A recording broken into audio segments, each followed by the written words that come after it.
1 জুলাই থেকে pay scale কার্যকর হচ্ছে এবং প্রথম ধাপে মূল বেতনটা আপনার শতভাগ কার্যকর হবে এবং দ্বিতীয় ধাপে গিয়ে অন্যান্য ভাতা সমূহ কার্যকর হবে, এরকমের একটা সিদ্ধান্তে সচিব কমিটি পৌঁছেছেন। তবে এটা চূড়ান্ত অনুমোদনটা দেবে মন্ত্রিসভায়। সামনে মন্ত্রিসভার যে মিটিং আছে, সেই মন্ত্রিসভার মিটিংয়েই এটার আসলে চূড়ান্ত অনুমোদন হবে। সেখানেই সিদ্ধান্ত হবে যে আসলে মূল বেতন একবারে, তারপরে সকল ভাতা, তার মানে হচ্ছে 2 ধাপে। এখন সেটাকে 2 ধাপে করবে নাকি আরো আসলে বাড়াবে, এই বিষয়টা মন্ত্রিসভায় অনুমোদন হবে।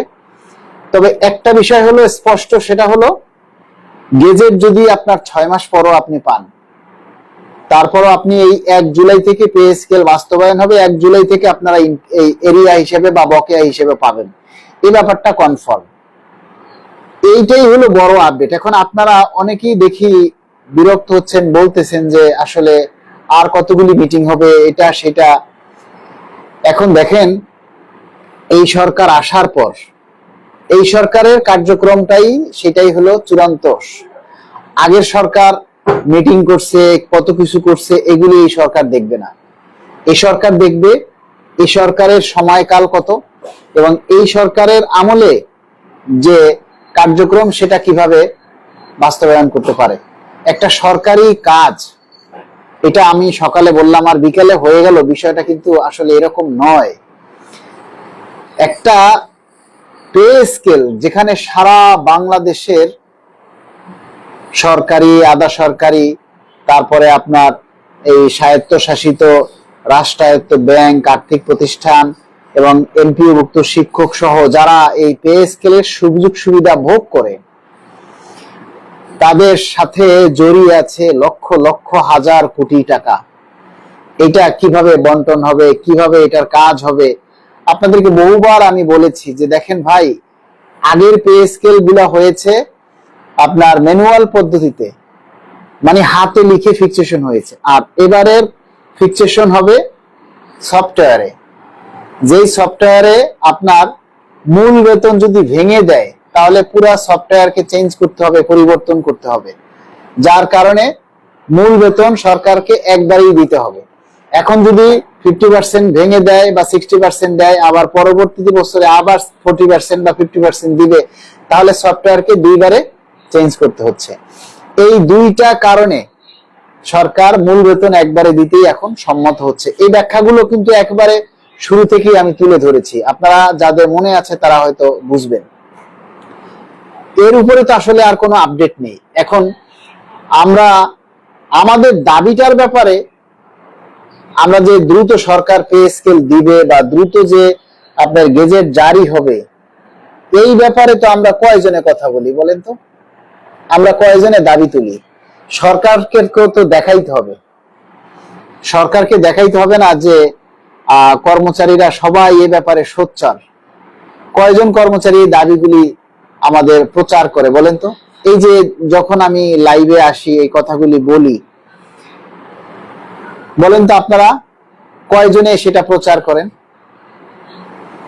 কয়জনে এই লাইভটাই বা প্রচার করেন, আর কয়জনে আপনার দাবিটা আপনি কমেন্টস করে জানান? বলেন কয়জনে বলেন?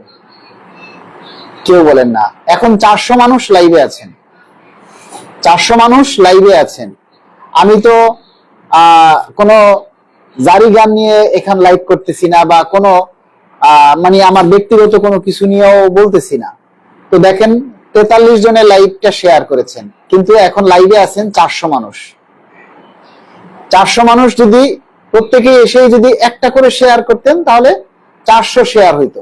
আর 400 শেয়ার হইলে 400 শেয়ারের মানে আরো অনেক মানুষের কাছে আমাদের লাইভটা পৌঁছে যেত, আমাদের দাবির কথাগুলি পৌঁছে যেত। আপনারা কি সেটা করেন? করেন না। আপনাদের বলতে আমার এখন লজ্জা লাগে। তো যাই হোক, আপনার দায়িত্ব আপনি করবেন, আপনার বিবেকের বিষয় আপনি নিজের বিবেকের কাছে নিজে প্রশ্ন করবেন যে আপনি কতটুকু দায়িত্ব পালন করছেন, সমাজের কাছে কতটুকু আপনি কাজ করতেছেন। আপনারা মনে করেন যে আমি যদি মারা যাই, তাহলে আল্লাহর কাছে আমার জবাবদিহিতা করতে হবে। কি কি বিষয় জানেন? প্রথম বিষয় হচ্ছে আমি আল্লাহর হুকুম আহকাম, এই যে নামাজ, রোজা, হজ, যাকাত, এই যে 5টা স্তম্ভ আমাদের, এই 5টা স্তম্ভ আমি এই 5টা জিনিস আমি মানি কিনা। তারপরে আমার সামাজিক দায় দায়িত্বগুলো কি, পরিবারের প্রতি আমার দায়িত্ব কি।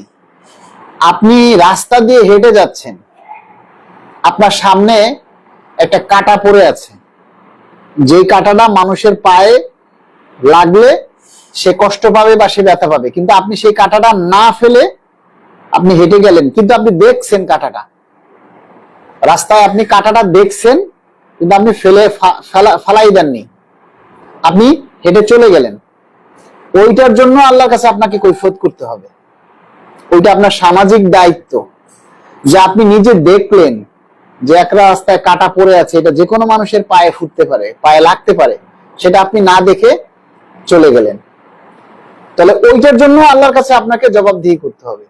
তো সুতরাং আপনি এই কথাটা বলার অর্থ হলো, এই যে আমরা পে স্কেল হলে আপনিও লাভবান হবেন, আমিও লাভবান হবো। আপনি যতটুকু পাবেন আমিও ততটুকু পাবো, বরং আপনার চাইতে আমি বেশি পাবো, কেননা আমি নবম গ্রেডে চাকরি করি। এখন বিষয়টা হচ্ছে, আমার এত দায় কিসের, আমার এত ঠেকা কিসের? আমার কি এখান থেকে বাড়তি কোনো ইনকাম আসবে, নাকি আপনারা আমাকে বেতন দিচ্ছেন যে আপনাদের দাবি আমি বাস্তবায়ন করে দেব, এজন্য কি আপনারা কেউ আমাকে বেতন দিচ্ছেন?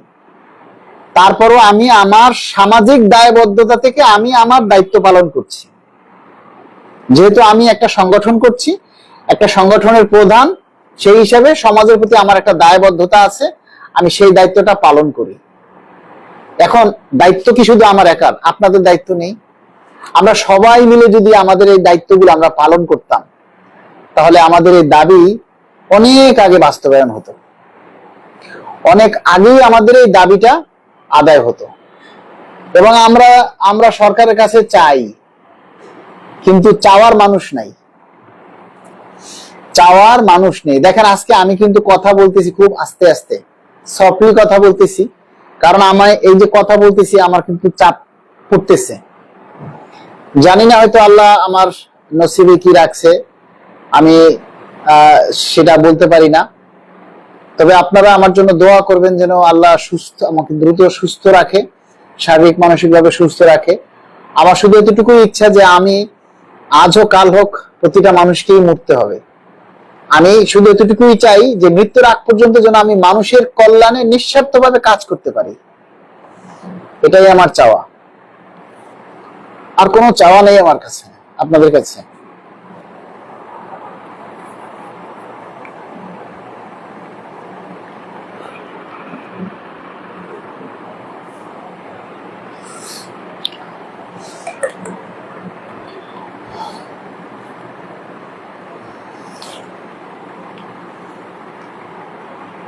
মানুষ যেন এতটুকু বলে যে মালিক ভাই ছিল যে মানুষের জন্য কাজ করে গেছে, নিঃস্বার্থভাবে মানুষের জন্য কাজ করেছে, মানুষ গালি দিয়েছে, মন্দ বলেছে, তারপরও সে থেমে যায়নি, মানুষ কর্মচারীদের দাবি আদায়ের জন্য কাজ করেছে।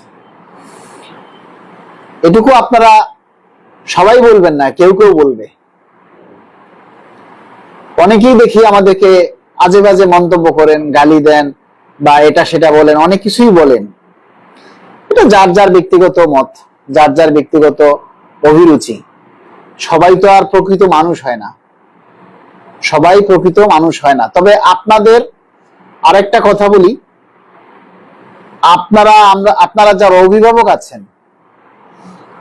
যারা অভিভাবক আছেন, আপনাদের প্রত্যেকেরই ছেলে মেয়ে আছে যারা এবার এসএসসি পরীক্ষা দিচ্ছে বা এইচএসসি পরীক্ষা দিচ্ছে। আপনারা জানেন যে এখন শিক্ষার্থীরা একটা আন্দোলন করছে। আপনারা আপনাদের ছেলে মেয়েদেরকে সাবধান করুন, তাদেরকে প্রোটেকশন দিন, তারা যেন এই সমস্ত আন্দোলনের নামে রাস্তায় না যায়। এই সমস্ত ছেলেগুলির ভবিষ্যৎ খুব খারাপ হবে। এখন যে সমস্ত শিক্ষার্থীদেরকে আমরা দেখছি রাস্তায় আন্দোলন করছে, শিক্ষামন্ত্রীর পদত্যাগ চাচ্ছে, এদের উদ্দেশ্য আসলে শিক্ষামন্ত্রীর পদত্যাগ নয়, তাদের উদ্দেশ্য এখন ভিন্ন খাতে প্রবাহিত হচ্ছে। আমরা চাই রাষ্ট্রের ভিতরে কোনো অরাজকতা নতুন করে সৃষ্টি না হোক। 5 বছর, প্রায় অনেক বছর, 17 বছর পরে একটা নির্বাচিত সরকার এসেছে। সেই সরকারকে কাজ করার সুযোগ দিন। আজকে যে শিক্ষামন্ত্রী দেখছেন, সেই শিক্ষামন্ত্রী এটা চেয়েছিল যে নকলমুক্ত একটা শিক্ষা প্রতিষ্ঠান হোক, এদেশের মানুষ, এদেশের ছেলেমেয়েরা প্রকৃত শিক্ষায় শিক্ষিত হোক। হ্যাঁ, প্রতিটা মানুষের কথায় ভুল থাকতেই পারে, আমাদের ভুল হয় না, আপনার ভুল হয় না, তো প্রত্যেকটা কথা নিয়ে তো ট্রোল করতে হবে, এটা তো ঠিক না। প্রত্যেকটা মানুষ যে ট্রোল করবে এটা আসলে উচিত না। যে সমস্ত শিক্ষার্থীরা দেখে আন্দোলন করতেছে, প্রত্যেকেই এগুলো আসলেই দেখে যায় যে এগুলি ঠিকমতো পড়াশোনা করে না, যেগুলো বকাটে ছেলে, তারাই দেখলাম যে আন্দোলনে যাচ্ছে, এই সমস্ত আন্দোলনে শরীক হচ্ছে। ভালো ছেলে মেয়েরা এই আন্দোলনে যাচ্ছে না, কারণ তারা তাদের ভবিষ্যৎ নিয়ে চিন্তা করে, তারা তাদের পরিবার নিয়ে চিন্তা করে। বিশেষ করে পারিবারিক শিক্ষাহীন ছেলে মেয়েরাই, যারা পরিবার থেকে শিক্ষা পাচ্ছে না, তারাই এই সমস্ত আন্দোলনে যোগ দিচ্ছে। আমরা চাই আপনাদের ছেলে মেয়ে ভাই বোন যারা এই এই তথাকথিত এই যে দাবি বাস্তবায়নের জন্য বা শিক্ষামন্ত্রীর পদত্যাগের জন্য আন্দোলনে যাচ্ছেন, রাস্তায় যাচ্ছেন, তাদেরকে আপনারা প্রতিহত করুন, তাদেরকে বোঝান যে এটা আন্দোলনের বিষয় নয়। এগুলি নিয়ে শিক্ষক, কোনো ভালো ছেলে মেয়ে যারা প্রকৃতপক্ষে স্টুডেন্ট, ভালো শিক্ষার্থী, ভালো পরিবার থেকে এসেছে, তারা কখনো একজন শিক্ষামন্ত্রীকে অসম্মান করে কথা বলতে পারে না। এই সমস্ত ছেলে মেয়েদের মধ্যে অনেকেই দেখি যে তারা প্রধানমন্ত্রীকে, শিক্ষামন্ত্রীকে, সেটাই তারা জানে না। আফসোস লাগে আমরা কোন সমাজে বসবাস করি, আমাদের আগামী প্রজন্ম কোন দিকে যাচ্ছে, আগামী প্রজন্মের কাছে আমরা কি সম্মান পাবো? তো আপনি আগামী প্রজন্মের কাছে আপনি সম্মান পাবেন তো? এই বিষয়গুলি সবাই সবার ছেলে মেয়েদেরকে সচেতন করবেন।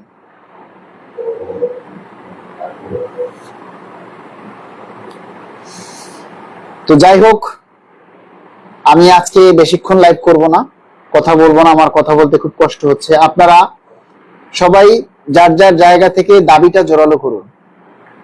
আর আপনাদেরকে এতটুকুই অনুরোধ করি, আপনারা কোনো অনলাইন মিডিয়ার কোনো নিউজে কেউ কান দিবেন না।